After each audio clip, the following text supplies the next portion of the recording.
मुंबई गोरेगांव पूर्व Bombay exhibition centre में 3 दिवसीय ग्लोबल स्टेनलेस स्टील एक्सपो 2025 के तीसरे संस्करण की शुरुआत आज से की गई है।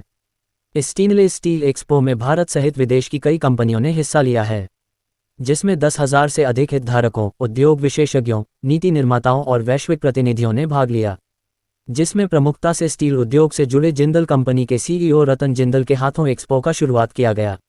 इस मौके पर जिंदल कंपनी के सीईओ ने मीडिया से बातचीत करते हुए ग्लोबल स्टेनलेस स्टील एक्सपो के बारे में जानकारी दी।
क्या कहेंगे स्टील इंडिया का बेहतरीन एग्जीबिशन किया गया है ये स्टेनलेस स्टील इंडस्ट्री का एग्जीबिशन है। बहुत बढ़िया है, ये बेस्ट कॉन्फ्रेंस है स्टेनलेस स्टील की और यहाँ पे इंटरनेशनल भी लोग आए हैं और all the top Indian companies have exhibited and ये अच्छा प्लेटफॉर्म है to meet all the customers, to understand क्या उनकी इश्यूज हैं, कहाँ डिमांड बढ़ रही है, क्या प्रोडक्ट फर्दर डिमांड में आने वाले हैं। It's a good platform for industrialists, entrepreneurs, and user industry to come and meet. देश के विकास में स्टेनलेस स्टील ऑफ कोर्स आपको पता है इसमें कोरोजन नहीं होता है। तो कोस्टल एरिया में जो भी हमारे ब्रिजेस और बिल्डिंग्स बनती हैं कोरोजन बहुत फास्ट लगता है, तो स्टेनलेस स्टील बहुत फास्ट ग्रो कर रही है। Elevators, escalators, all the railings are now stainless steel because stainless steel होने से पेंट की जरूरत नहीं है and this is ever lasting 50, 60, 70 years life है अगर आप मेंटेन करें। तो इसलिए stainless steel usages are growing very fast. It should continue to grow 8-10% because India is still a very small base.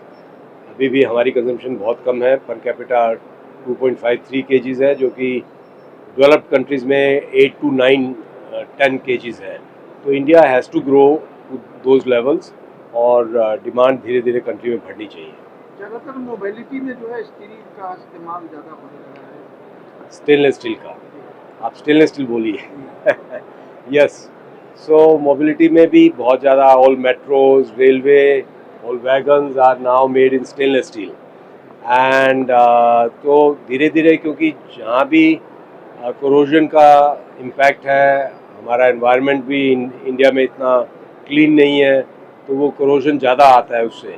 तो इसलिए स्टेनलेस स्टील बहुत धीरे धीरे स्टील को रिप्लेस कर रहा है, ऑर्डिनरी स्टील को स्टेनलेस स्टील रिप्लेस कर रहा है। इस तरह का एग्जीबिशन के पीछे का क्या मोटो होता है, क्या विजन होता है? वही मैंने अभी आपको बताया पहले भी कि इसी प्लेटफॉर्म पे सब लोग आके मिलते हैं, यूसेजेस देखते हैं और सब देखते हैं। Thank you. स्टेनलेस स्टील का आयोजन है, क्या मैसेज है, कैसे देखते हैं? See, this global stainless industry is undergoing a metamorphosis and it has a huge market potential. And such conferences help in focusing on the present and future opportunities and working out the way forward. In this context, since I have been associated with this urban and infrastructure for the last more than 2 decades, in the form of projects like Atal Setu or Mumbai Metro Rail, in terms of Dharavi redevelopment and many other mega and ultra mega projects and complex projects, I could see that stainless steel and related steel materials play a very significant role in building a robust infrastructure, especially urban infrastructure in the country and in the areas like Mumbai metropolitan region. Secondly, it also plays a very significant role and offers a very tremendous opportunity for the industry, especially the MSME sector, in terms of the building up of new cities like Amravati is coming up in Andhra, or in the brownfield development that are taking place across, for instance, the Atal Setu in Mumbai metropolitan region. So that is one part. However, it is also important for the industry to innovate. Government of India, led by Honorable Prime Minister, is focusing on Make in India, and it is doing it very vigorously. But industry has to also innovate and adapt to the new changes, especially in the areas of sustainability in terms of green technologies and in adaptation of industry standards 4.0. So I am sure the conferences and summits like this, and especially the present one, will come out with the solutions and the approaches to building a sustainable and robust future for the stainless steel industry in India in the coming days. Thank you very much. Stainless steel ऐसा एक product है जो कई दूसरे product से metal से अलग है। इसका एक एडवांटेज है, ये रिसाइक्लेबल है, तो इसके लिए सब लोग अभी प्रिफर करते हैं स्टेनलेस स्टील, और स्टेनलेस स्टील का यूसेज अभी हर एप्लीकेशन पे बढ़ता ही जा रहा है। अब आप बर्तन भांडी को छोड़ के स्टेनलेस स्टील दूसरे इंडस्ट्रीज में भी जाता है, जैसे आप फूड इंडस्ट्री को देखो, फार्मा इंडस्ट्री को देखो, ऑयल एंड गैस इंडस्ट्री को देखो, ऑटोमोटिव इंडस्ट्री को देखो, हर जगह पे स्टेनलेस स्टील का एप्लीकेशन बहुत ही ज़्यादा इंक्रीज होते जा रहा है। जैसा अभी ये इस टाइप का जो शो हो रहा है, फर्स्ट टाइम ये थर्ड इवेंट है हमारा इंडिया में जो ग्लोबल लेवल पे है, जिसके पार्टिसिपेंट्स हैं यहाँ पे इंडिया के भी, थोड़े बहुत बाहर की कंपनीज भी हैं। इस सेक्टर्स को हमारा आइडिया यही है, हमारा मोटो यही है कि I am for stainless steel. हम लोग इस सेक्टर्स को और इंक्रीज करना चाह रहे हैं। अभी तो ऑलरेडी 2.3 सब बिलियन का मार्केट है अभी, ये और बढ़ने वाला है। एग्जैक्ट नंबर्स मैं आपको बाद में दे सकता हूँ। कितने दिन का इवेंट है, कितने कंपनियां यहाँ जो है? तो 3 दिन का इवेंट है, 4, 5, 6 को, आज से पहला दिन है ये, और करीब 125 से 200 एग्जिबिटर्स है यहाँ पे। विजन क्या है इसका? इवेंट चल रहा है, उसका विजन क्या है, क्या मैसेज है? विजन यही है सर, हमारे को स्टेनलेस स्टील का जो एप्लीकेशन है, जो यूसेज है, उसको बढ़ाना है। जैसा मैं बोल रहा था कि स्टेनलेस स्टील को बस आप किचन की तरह मत देखिए, स्टेनलेस स्टील के एप्लीकेशन बहुत बढ़ रहे हैं। इंजीनियरिंग साइड में तो एप्लीकेशन बहुत बढ़ रहा है, अभी बिल्डिंग के फसाडों में लग रही है। आप जो ग्लास यूज़ करते हो उसका हिंज बनता है स्टेनलेस स्टील से। आप जो दांत में जो स्ट्रिंजेस लगाते हो उसका बनता है वो स्टेनलेस स्टील का वायर है वो। तो स्टेनलेस स्टील का एप्लीकेशन अभी हर जगह पे बढ़ते ही जा रहा है, और ये और बढ़ने वाला है। देश हमारा विकसित भारत की तरफ जा रहा है, लेकिन हमारी जो डेवलपमेंट है, जो हम स्टेनलेस स्टील का जो हमारी पैदावार है वो बेहद कम है देश में, तो उसको कैसे आगे हम बढ़ा सकते हैं? पैदावार अभी देखो, हम तो ऑलरेडी नंबर 3 पे है, लार्जेस्ट प्रोड्यूसर्स तो हो ही गए हैं हम लोग।